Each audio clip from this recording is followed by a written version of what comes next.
Chers téléspectateurs, bonsoir, bienvenue dans ce journal. En marge de la journée mondiale de lutte contre la désertification et la sécheresse, célébrée ce 17 juin, et face aux effets grandissants de la dégradation des terres, la mobilisation s'organise à Kabolé, dans la commune de Glazoué. Plusieurs acteurs se sont réunis pour réaffirmer leur engagement pour cette cause. Le Conseil économique et social a consacré la première édition de ses cafés scientifiques à l'éducation financière. Organisée ce mercredi, cette rencontre a permis de mettre en lumière les mécanismes susceptibles d'aider les familles à mieux gérer leurs ressources.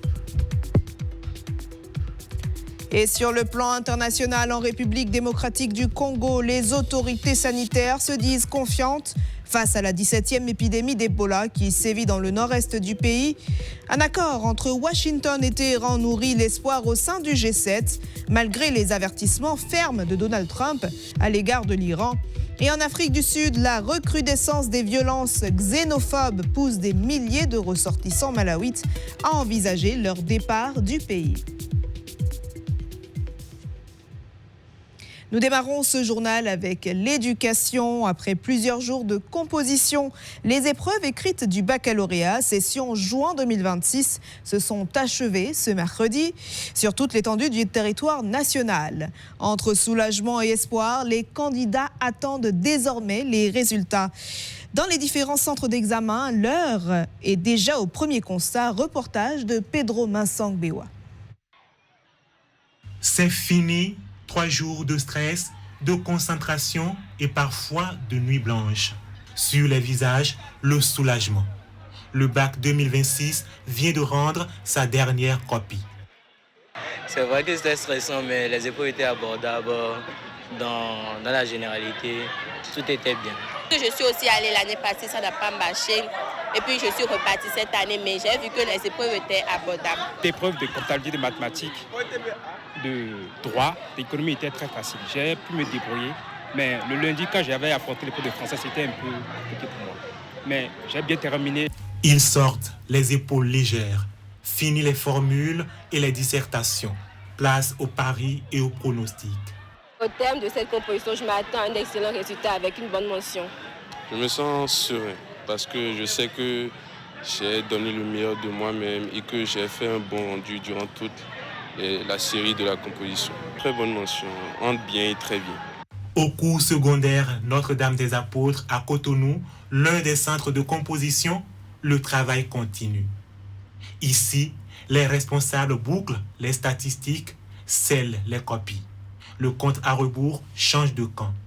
Les copies sont déjà traitées, en cours de traitement au secrétariat. La correction va suivre. Dès maintenant, ils doivent commencer par réviser leur cours, parce que c'est un cours aussi d'éducation physique et sportive, parce que l'évaluation de EPS surviendra juste après la première délibération.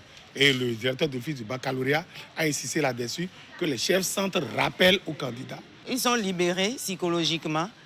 Et ils sont partis contents. C'est comme si ils ont déjà vu leur réussite. Pour ces élèves, le plus dur est fait. Commence maintenant une autre épreuve, celle qu'aucun livre ne prépare, l'attente des résultats. Après l'éducation scolaire, place à une autre forme d'apprentissage, tout aussi essentielle au quotidien, l'éducation financière. Dans un contexte marqué par la pression croissante sur le budget des ménages, le Conseil économique et social a consacré la première édition de ses cafés scientifiques à l'éducation financière.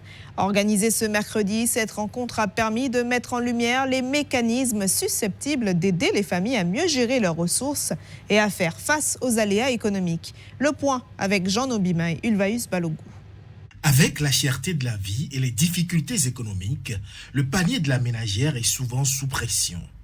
Entre alimentation, transport, santé et scolarisation des enfants, les dépenses du quotidien absorbent une part importante des revenus des ménages. Dans ce contexte, savoir gérer ses ressources, épargner, même modestement, anticiper les risques apparaît comme une nécessité. Et c'est autour de cette problématique que le Conseil économique et social a réuni experts, acteurs financiers et citoyens à l'occasion de la première édition de ces cafés scientifiques. Lorsque j'ai de l'argent, j'ai des revenus, j'ai un budget, j'ai un salaire, et que je ne sais pas le gérer, c'est-à-dire je ne sais pas aller jusqu'à mettre 1 franc, 2 francs, 10 francs de côté, pendant les coups durs, en général, ça déstabilise l'équilibre de la famille. Placé sous le thème « Maîtriser son budget, épargner et s'assurer », l'Alliance stratégique pour atteindre la stabilité financière, cette rencontre lève le voile sur les bonnes pratiques financières au sein des ménages. Il ne suffit pas de gagner un gros montant avant d'avoir une culture éducative au niveau de cette finance. Si on a en soi l'éducation financière, l'épargne, on peut le faire aisément. J'épargne parce que j'ai identifié mes besoins, j'ai identifié qu'au-delà de mes besoins, je peux être surpris. Donc, je mets à côté et j'ai identifié que j'ai des enfants dont je veux qu'ils bénéficient de ce que j'ai eu comme effort à fournir dans ma vie. Je mets tout ceci de côté et un matin, je décide de construire ma maison, de financer l'éducation de mes enfants, d'acheter un nouveau véhicule ou même de faire face aux réalités de la vie. Le plus important, c'est ce que nous faisons avec ce que nous gagnons. On a plusieurs techniques aujourd'hui pour pouvoir mieux gérer nos ressources. C'est savoir où acheter moins, consommer moins et réutiliser ce que nous avons. Je pense qu'en pratiquant ces petites choses-là, peu importe le montant que nous gagnons, nous pouvons vivre dignement et être épanouis dans la société. Si l'inclusion financière constitue un levier important pour améliorer les conditions de vie des populations, ce café scientifique du CES ambitionne, quant à lui, de faire de l'éducation financière un outil concret au service du pouvoir d'achat, de la protection sociale et du bien-être des ménages béninois. Autre enjeu, cette fois environnemental. Face aux effets grandissants de la dégradation des terres, la mobilisation s'organise à Kabolé, dans la commune de Glazoué. En marge de la journée mondiale de lutte contre la désertification et la sécheresse, célébrée ce 17 juin, plusieurs acteurs se sont réunis pour réaffirmer leur engagement en faveur de la préservation des ressources naturelles. Reportage avec Igor Ayosso et Fallon Kisezouno. Les terres béninoises se dégradent à un rythme préoccupant. Dans plusieurs localités du pays, la sécheresse, la pression humaine et les changements climatiques occasionnent la perte progressive de la fertilité des sols et une avancée de la désertification. Au Bénin, la dégradation des terres est aggravée aujourd'hui. Un tableau présenté ici à cette célébration officielle de la 32e journée de la lutte contre la désertification et la sécheresse. On a quand même un taux de dégradation reconnu en 2022 qui atteint 37% du territoire national. Donc cela prouve que environ les 2/3 de notre territoire sont dégradés. Mais il faut être précis, quand nous parlons de dégradation, c'est dégradation des forêts et des terres dans le sens de l'agriculture également. Cette année, la journée est placée sous le thème « Pâturage, reconnaître, respecter, restaurer ». Cette trilogie traduit une ambiance claire.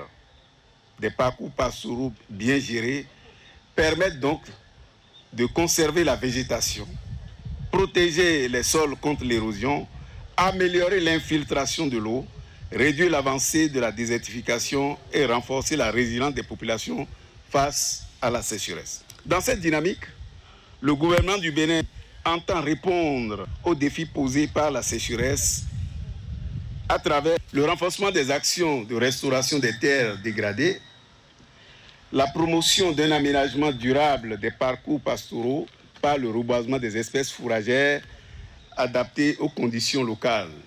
Et pour joindre l'acte à la parole, plusieurs jeunes plants ont été mis en terre sur ce site de Kabolé. Une initiative qui témoigne de la volonté des acteurs de contribuer concrètement à la restauration du couvert végétal. Occasion également de saluer les efforts de ces enfants ambassadeurs des forêts engagés aux côtés des agents des eaux, forêts et chasse pour la restauration des écosystèmes dégradés. Dans un autre registre, le Bénin se distingue une nouvelle fois à l'international. Le pays est désormais classé premier en Afrique en matière de transparence budgétaire, notamment sur les questions de budget ouvert et de participation citoyenne. Sur quels critères repose cette performance et que change-t-elle concrètement? Les explications de Lénaïk Agbazaou et Jacob Tochoedo. C'est une nouvelle prouesse que réalise le pays au plan économique. Le Bénin occupe la première place en Afrique et la deuxième au plan mondial en ce qui concerne la participation citoyenne au processus budgétaire. Dans la 10e édition de l'Open Budget Survey, publiée par l'International Budget Partnership et couvrant 82 pays, le Bénin obtient une note de 52 sur 100, pendant que la plupart des pays n'ont obtenu que 16 ou 17, considérés comme la moyenne. Le critère, c'est que le Bénin publie un certain nombre de documents budgétaires qui sont à jour et permet aux citoyens de participer à l'élaboration et à la surveillance budgétaire. Et les organes de contrôle fonctionnent bien aussi. Quand on parle des organes de contrôle, il y a surtout le Parlement et la Cour des comptes. Cette progression est le fruit de sérieuses et profondes réformes engagées depuis 2016 au sommet de l'État et repose sur des fondations concrètes. Sur les 8 documents budgétaires clés évalués par l'enquête, le Bénin affiche des contenus d'une exhaustivité remarquable. 100% pour le document de cadrage budgétaire préalable, 95% pour le budget voté, 92% pour le budget citoyen. Cette version simplifiée destiné au grand public et 83 pour le projet de budget de l'exécutif. Autant de pièces désormais accessibles dans les délais à quiconque souhaite comprendre comment l'État lève et dépense l'argent public. C'est-à-dire le budget que l'État fait doit être traduit en un langage simple et imagé pour que les citoyens puissent lire le budget et comprendre que ce ne soit pas seulement une affaire d'experts.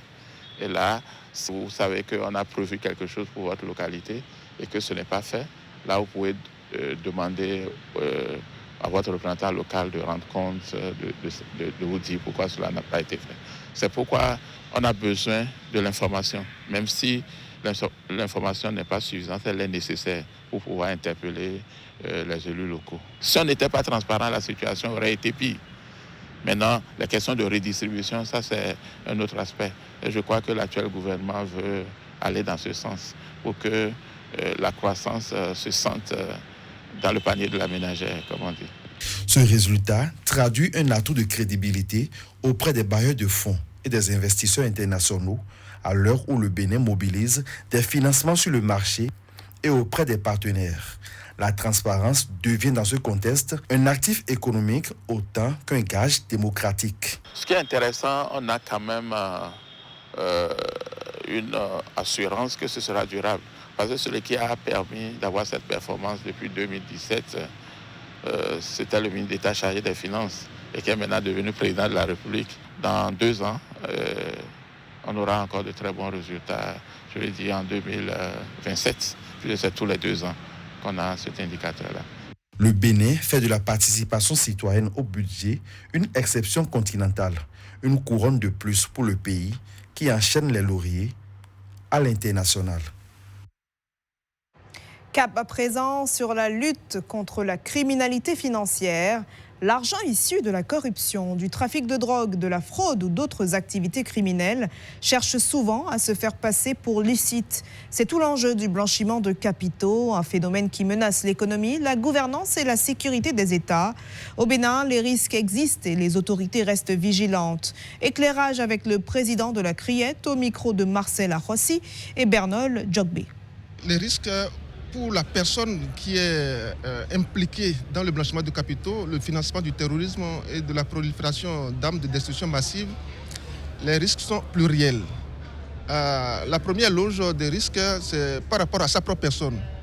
Lorsque le juge est convaincu de ce que celui qui lui est présenté est vraiment auteur des faits qui lui sont reprochés, le juge donc a la possibilité, au regard des tests actuels, de prononcer une condamnation privative de liberté allant de 3 à 7 ans. La deuxième loge de risque, c'est par rapport à l'amende. Le juge sera tenu de prononcer une amende qui est 3 fois les fonds générés par l'infraction d'origine, qu'on appelle l'infraction sous-jacente, qui est le triple qui serait l'amende, Et puis, le dernier chapitre des risques, c'est le patrimoine même de l'intéressé. Ici, c'est les peines complémentaires concernant la confiscation des biens. Nous avons la confiscation obligatoire du code de délit des fonds générés par l'infraction première. Et puis nous avons la confiscation facultative et qui concerne les biens passés, présents et même futurs du criminel financier. Et le juge ne fait pas de quartier, ne prend pas en compte le régime patrimonial qui est celui du couple, ne donne pas d'accord à la quotité réservataire et même aux actions concernant l'intéressé. Donc c'est donc dire que c'est un gros risque pour lui. Ça c'est ce qui concerne l'intéressé lui-même. Mais il y a un risque pour la nation elle-même. Parce que l'image, lorsque nous aurons une flambée de blanchiment de capitaux dans un État, l'image du pays est abîmée dans ses considérations internationales. Dans le même registre, la criminalité financière à l'ère du numérique. Une transaction en quelques secondes, un transfert d'argent apparemment ordinaire, un portefeuille électronique activé à des milliers de kilomètres. À l'ère du numérique, les flux financiers évoluent et peuvent parfois servir de couverture à des réseaux criminels aux ramifications internationales. Des opérations du quotidien qui deviennent de plus en plus discrètes et difficiles à détecter. Marcela Rossi et Bernol Djogbe nous en disent plus. L'économie mondiale se numérise, les criminels aussi. Aujourd'hui, les flux financiers illicites empruntent des circuits de plus en plus sophistiqués. Applications mobiles, monnaie virtuelle, plateformes numériques ou réseaux transfrontaliers facilitent la circulation de fonds d'origine douteuse. Autant les banques qui sont assujetties à votre autorité quand vous êtes une autorité comme la CENTIF, vous savez où elles sont assujetties, elles sont sur votre territoire. Autant les solutions qu'on a aujourd'hui de numérique, de transfert d'argent, de remittance, etc. ne sont pas sur votre territoire et la réglementation est beaucoup plus compliquée à leur faire respecter. Et donc les acteurs malveillants vont chercher les moyens les plus détournés, les plus cachés, les moins exposés, d'accord, pour faire leurs transactions financières. Et certaines pratiques, parfois motivées par la confiance ou l'ignorance des risques, peuvent involontairement contribuer à alimenter des circuits financiers clandestins. Parce que vous ne voulez pas vous faire voir, vous ne voulez pas qu'on vous identifie comme étant le bénéficiaire effectif d'une activité dont vous n'avez pas réellement les capacités, mais grâce à des activités criminelles lucratives, vous arrivez à amasser des biens que vous voulez toujours cacher, dissimuler sous prête-nom ou bien sous usage de société écran. C'est très dangereux parce que dès que cela sera détecté, tous vos biens peuvent être confisqués. Les institutions financières, les entreprises, les commerçants et les citoyens sont aujourd'hui appelés à davantage de vigilance. Vraiment respecter les canaux officiels. Quand un acteur va vous demander d'utiliser des voies détournées pour lui envoyer de l'argent, méfiez-vous. Quand ils vont vous envoyer des pièces d'identité pour faire de la rémittance, assurez-vous que ces pièces soient authentiques et autant de réflexes qui sont les mêmes que ceux pour se protéger de la cybercriminalité. La première des choses, c'est d'arriver à connaître leurs clients. Réellement, qui est leur client, d'apprécier le profil risque de leur client. Informer, sensibiliser et prévenir demeurent des leviers essentiels pour réduire les risques et renforcer la culture de conformité. Dans l'actualité sociale, Plan Bénin a organisé à Cotonou une rencontre avec ses alumni, ces jeunes anciens bénéficiaires de ces programmes au parcours inspirant. L'objectif étant de consolider les liens avec eux et de les associer davantage aux actions de l'organisation en tant qu'acteurs du développement. Une rencontre présidée par le directeur pays et les cadres de l'ONG. Le point avec Koudous Abdoulaye. D'anciens bénéficiaires devenus des modèles de réussite et vus comme partenaires aujourd'hui.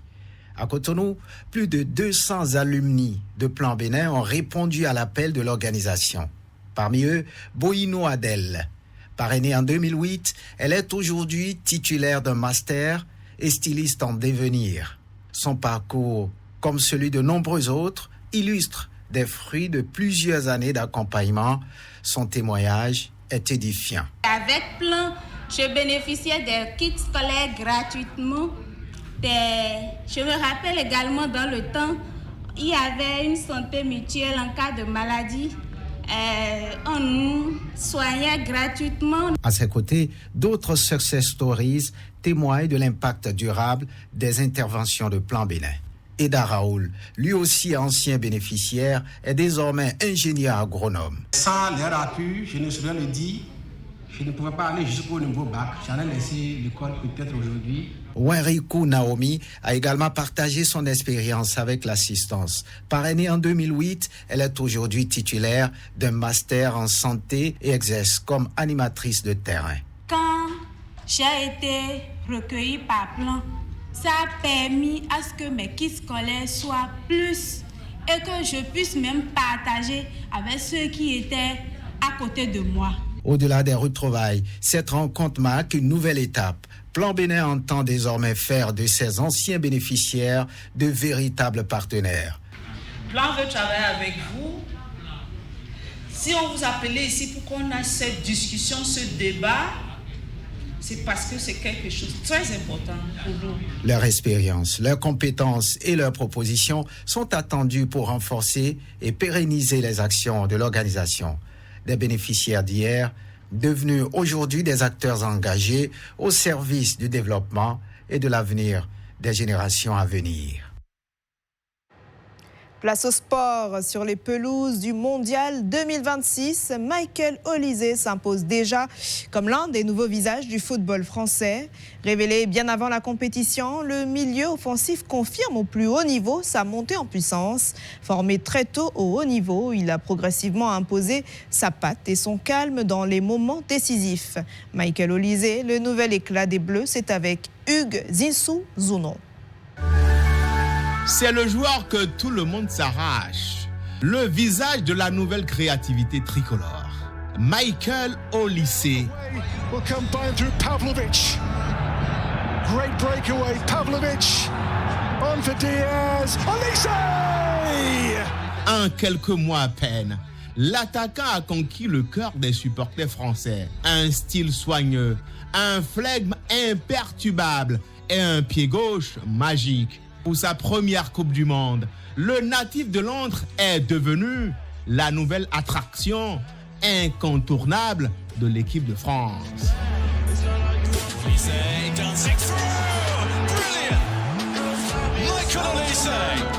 Né en Angleterre d'un père nigérian et d'une mère franco-algérienne, Michael Olise avait l'embarras du choix. 4 nations pour un seul talent. Mais son cœur a choisi le bleu. Après avoir martyrisé les défenses anglaises, c'est au Bayern Munich qu'il a changé de dimension. En Bavière, il est devenu un dynamiteur de premier plan, passe aveugle, enroulé chirurgicaux, accélération dévastatrice. Et sa force, c'est ce calme olympien qui désarçonne tous ses adversaires. Il boucle sa saison en club avec un total impressionnant de 22 buts et 31 passes décisives. Sur l'aile droite du système de Didier Deschamps, il apporte ce gain de folie et cette imprévisibilité qui manquait parfois aux Bleus. Il s'est montré indispensable lors des derniers matchs amicaux de ce mois de juin, avec notamment un triplé face à l'Irlande du Nord. Il comptabilise désormais 7 buts en 17 sélections avec l'équipe de France. Michael Olise, prononciation française, ou Michael Olise, prononciation nigériane, n'a pas le temps. C'est un nonchalant dans l'âme, mais un homme pressé.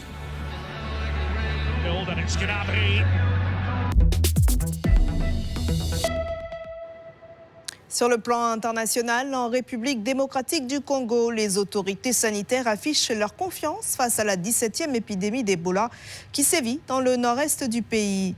L'accord conclu entre Washington et Téhéran suscite l'espoir au sein du G7, malgré les mises en garde musclées de Donald Trump à l'égard de l'Iran. Et en Afrique du Sud, la montée des violences xénophobes pousse des milliers de ressortissants malawites à préparer leur départ du pays. En RDC, Ebola est sous contrôle. On a toujours gagné la bataille d'Ebola. 50 ans après avoir participé à la découverte du virus, le virologue congolais Jean-Jacques Moyembe est à 84 ans aux avant-gardes de la riposte pour endiguer la 17e épidémie qui frappe la République démocratique du Congo. Le pays d'Afrique centrale a déclaré le 15 mai dernier une nouvelle épidémie de fièvre hémorragique qui a déjà contaminé 808 personnes et fait 192 morts, soit un taux de létalité de 24%, principalement dans la province troublée et reculée de l'Ituri au nord-est.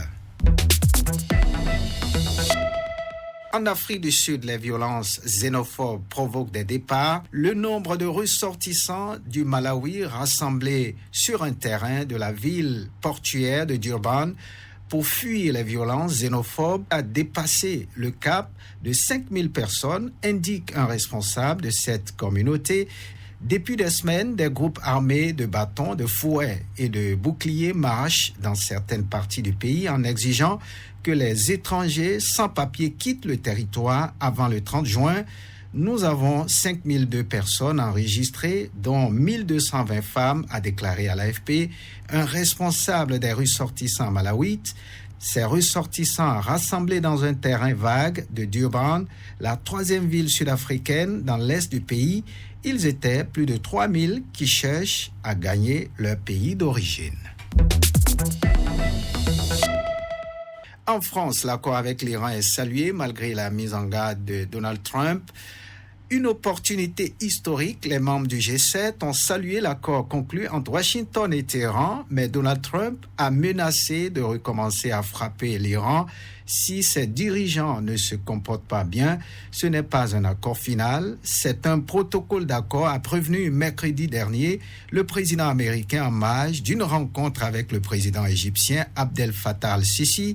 Et si je ne l'aime pas, s'il ne se comporte pas bien, nous recommencerons à balancer des bombes en plein dans leur tête, a-t-il ajouté à l'avant-veille de la signature à Genève du test. Mesdames et messieurs, c'est la fin de cette édition unique. À la suite de ce journal, retrouvez le magazine Héritage, la grande famille du Vaudou. À 21h30, le documentaire À bord du plus beau train au monde. À 22h, en nouvelle diffusion, le magazine S comme Sport. À 22h30, le documentaire Savoureuse escapade lointaine au Vietnam. Et à partir de 23h, le plateau reporter de la Coupe du Monde 2026, suivi du match Ghana-Panama à minuit. Très bonne suite de programme sur Bénin TV.